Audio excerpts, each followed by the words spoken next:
My girlfriend constantly mentions her ex in every argument. I always thought relationships were supposed to be about growth, two people building something together, not holding on to the rubble from past failures.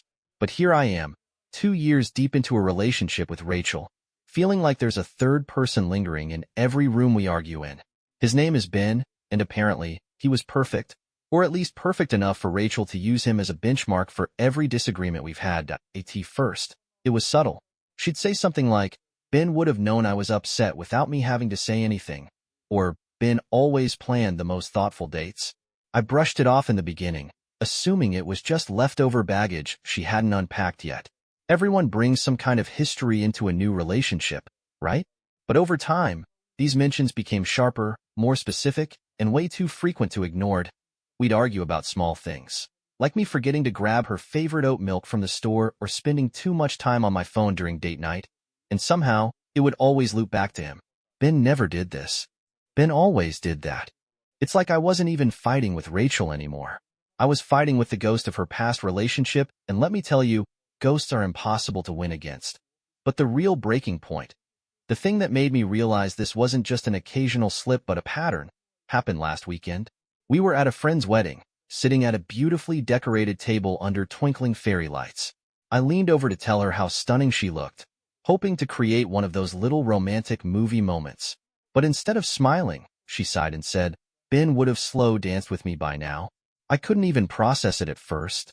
I just stared at her, wondering if she realized how much those words stung. Did she even notice how often she brought him up? Or worse, did she notice and just not care? That night, as we lay in bed in our hotel room, I stared at the ceiling while Rachel slept soundly next to me. For the first time in 2 years, I asked myself if this was something I could live with forever. The drive home from the wedding was quiet.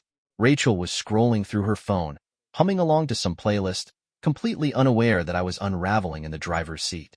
I kept replaying her comment from the night before in my head. Ben would have slow danced with me by now. It wasn't just the words themselves, but the way she said them, like she was genuinely disappointed that I wasn't living up to this invisible standard set by a guy who wasn't even in her life anymore. I wanted to bring it up, to ask her if she even realized how much it hurt me every time she compared me to him. But I didn't. Instead, I gripped the steering wheel tighter and stared at the road ahead. When we got home, things went back to normal, or at least our version of normal. Rachel started unpacking, and I retreated to the kitchen to make coffee. It was this unspoken agreement we had after a tense moment. Pretend nothing happened and hope the silence patched over the cracks.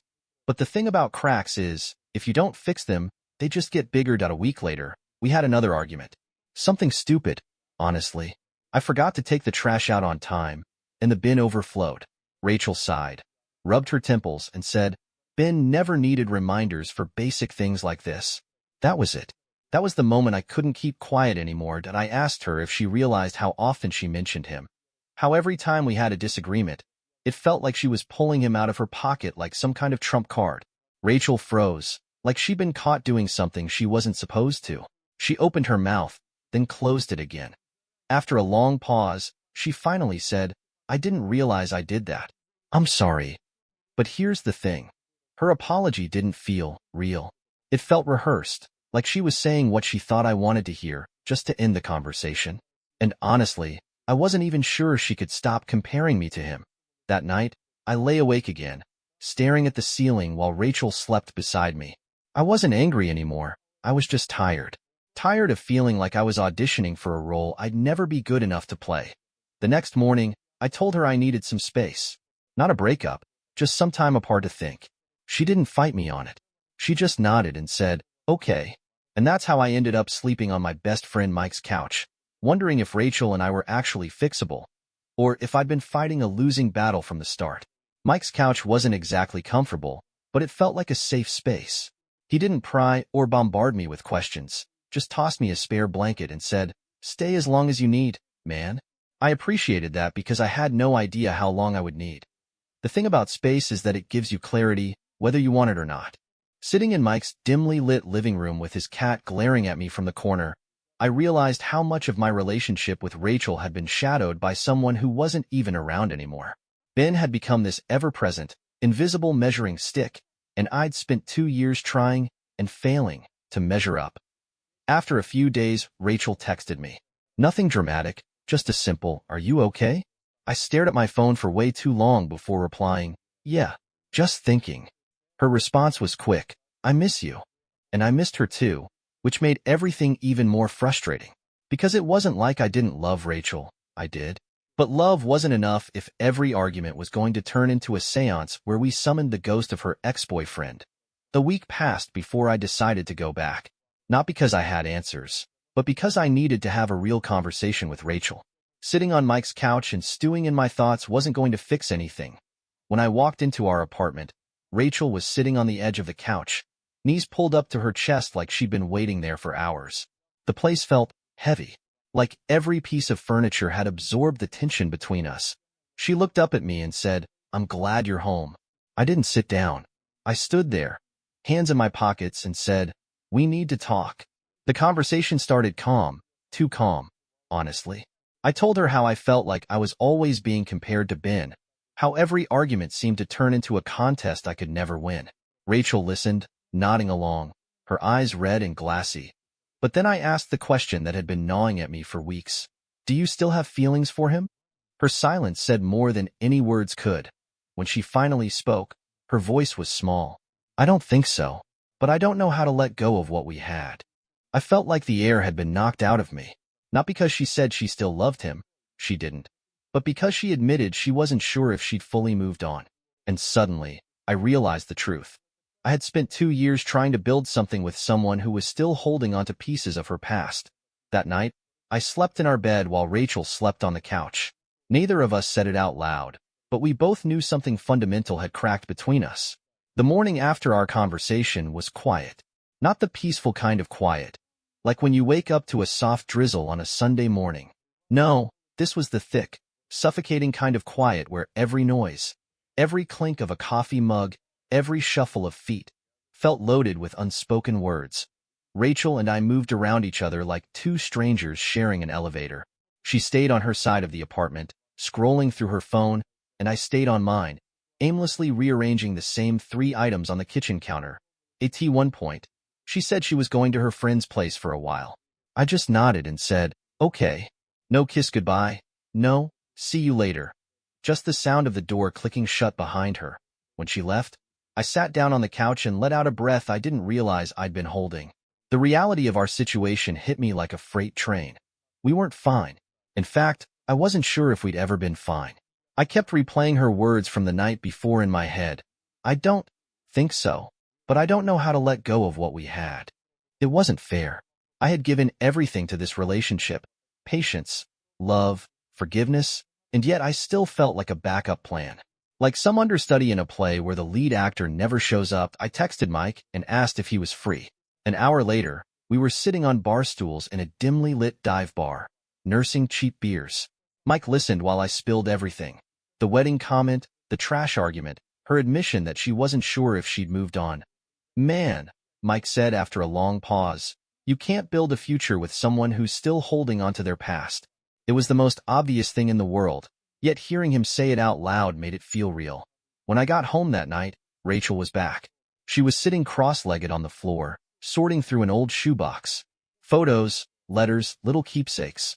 I didn't have to ask to know they were all from her time with Ben. I leaned against the doorway and watched her for a moment. She looked so small, so fragile, like she was trying to put pieces of herself back together but didn't know where they fit anymore. "I found these in the closet," she said quietly, holding up a Polaroid. "I thought I'd thrown them out." I didn't know what to say, so I said nothing. After a moment, she sighed and started putting everything back into the box. When she was done, she handed it to me. Can you take this somewhere? I can't keep looking at it." I nodded, took the box, and walked it straight to the dumpster behind our building. But as I watched the box disappear into the dark abyss of trash bags and cardboard, I couldn't shake the feeling that it wasn't enough. Getting rid of physical reminders is one thing. Letting go of someone who still has a grip on your heart? That's something else entirely. That shoebox didn't just carry Rachel's memories of Ben. It carried a turning point for me. Throwing it away felt symbolic, like we were supposed to move forward now, leave the past in the trash where it belonged. But relationships aren't that simple. You can't just toss out emotions and expect everything to reset overnight. Rachel tried, though. I'll give her that. Over the next few weeks, she became more attentive, cooking my favorite meals, planning movie nights, even suggesting a weekend trip to the coast. For a while, it felt like we were actually trying to heal. But then came the little cracks. Subtle things at first. Like when we were arguing about which movie to watch and she said, "You never want to watch the stuff I like." Ben always compromised. It felt like déjà vu. I froze, staring at her, waiting for her to realize what she just said. She did. Her face dropped, and she muttered an apology before walking away. That's the thing about words. They can't be unsaid. They just hang there, echoing long after the conversation ends. The final straw came about 2 weeks later. We'd been invited to a friend's birthday party. Rachel had been unusually quiet on the drive there, and as soon as we walked into the crowded bar, I understood why. Ben was there. I'd never seen him in person before. Just photos, filtered Instagram snapshots that didn't do justice to the confident guy standing across the room, surrounded by a group of laughing people. He looked like the type of guy who'd always have an easy joke, someone who could walk into any room and own it without even trying. Rachel saw him too. Her whole posture changed, her shoulders tensed, and she kept glancing over at him like she was trying to make sure he hadn't noticed her. It was the longest hour of my life. I tried to act normal, made small talk with people I barely knew, but every time I looked at Rachel, her eyes were somewhere else, somewhere across the room, locked on him. At one point, Ben walked over to our group. He gave Rachel a polite smile, said hello, then turned to me and introduced himself. I shook his hand, and in that moment, I realized something that hit me harder than I was prepared for. I wasn't angry at him. I didn't hate him, because Ben wasn't the problem. Rachel was. She was the one who hadn't let him go. She was the one who had carried him into our arguments, our conversations, our relationship. I left the party early, told Rachel I had a headache, and took an Uber home. She stayed behind. When she came home later that night, she sat next to me on the couch, smelling like alcohol and perfume. She looked at me with tired eyes and said, "Nothing happened, if that's what you're thinking." And maybe she was telling the truth. Maybe nothing physical happened, but emotionally, something had been broken between us for a long time, and now it was shattered beyond repair. I looked at her and said, "I think we're done, Rachel." She didn't say anything, didn't cry, didn't yell. She just nodded slowly, like she had known this moment was coming all along that night. I slept on the couch again, not because I had to, but because I couldn't bear to share a bed with someone who was still haunted by someone else. The morning after I told Rachel we were done, the apartment felt hollow. I sat at the kitchen table, staring at my half-empty mug of coffee while sunlight poured in through the blinds, casting stripes across the floor. Rachel was in the bedroom. Her side of the door closed, mine open. We didn't talk. There was nothing left to say. Around noon, she came out, eyes red and puffy, clutching her phone like it was some kind of lifeline. She asked if she could stay at her friend's place for a while. I just nodded. When she left, I thought I'd feel relief, a sense of weight being lifted off my chest, but all I felt was empty. 2 years of my life had just unraveled over a series of arguments, comparisons, and unspoken truths. And now, sitting in an apartment that still smelled like her vanilla perfume, I had to face the question I'd been avoiding. Was this my fault, too? Maybe I should have confronted her about Ben sooner. Maybe I should have been more understanding. Maybe if I'd been better, more romantic, more intuitive, more like him, things would have worked out differently. But that was the thing about chasing ghosts. You'd never catch them. Over the next few days, I started packing up her things. I didn't rush it, didn't throw anything out in anger. I folded her sweaters, tucked her books into boxes, and left everything neatly by the door. It felt clinical, like I was some kind of emotional janitor cleaning up the mess of our relationship. Rachel came by one evening to pick up her stuff. She didn't stay long, just enough time to grab the boxes and mumble a soft, "I'm sorry," before walking out. That was the last time I saw her. In the weeks that followed, I started noticing all the little things. The way the apartment was quieter without her Spotify playlists playing in the background, the way my closet had more space now, the way our framed photos had been replaced with blank spots on the walls. But the strangest thing was how quickly the anger faded. I wasn't furious with Rachel. I wasn't even furious with Ben. If anything, I felt sad. Sad that we had wasted so much time trying to make something work that was doomed from the start. One night, Mike invited me out for drinks. I hesitated at first, but eventually agreed. Sitting across from him at the same dive bar where I'd poured my heart out weeks ago, he asked me the question I'd been avoiding. So, what now? And for the first time in months, I didn't have an answer. What now? I didn't know. But for the first time in a long time, I felt like that was okay that I finished my beer, left a tip on the sticky bar counter, and walked out into the night air. The city was loud, the streets buzzing with people living their lives, arguing, laughing, falling in love, breaking up, and somewhere in the noise of it all, I realized I was still standing, still breathing, still here. It's been 6 months since Rachel and I broke up. The pain faded, the silence became peaceful, and eventually, I stopped replaying our arguments in my head. I ran into her once at a bookstore.